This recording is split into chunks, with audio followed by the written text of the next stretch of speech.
यवतमाळच्या आझाद मैदानामध्ये व्यवसाय करणाऱ्यांना त्या ठिकाणी दुकानं मांडण्यास प्रशासनानं परवानगी नाकारली। त्यानंतर आता या व्यावसायिकांनी उपमुख्यमंत्री एकनाथ शिंदे यांना रक्तानं पत्र लिहिलंय।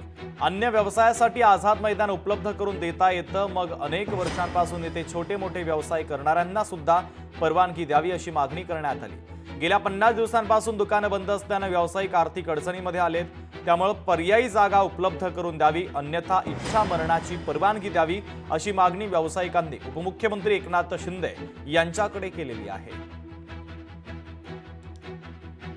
यवतमाळ येथील जे आझाद मैदान होतं, जे ऐतिहासिक मैदान आहे, तेथे आम्ही भरपूर वर्षांपासून वर्षानुवर्ष आमचे जे व्यवसाय होता तिथे अचानक शासनाच्या आदेशाने जे आमचं दुकाने हटवण्यात आली आहे, त्याच्यामुळे आमचं पूर्ण जनजीवन विस्कळीत झालेलं आहे।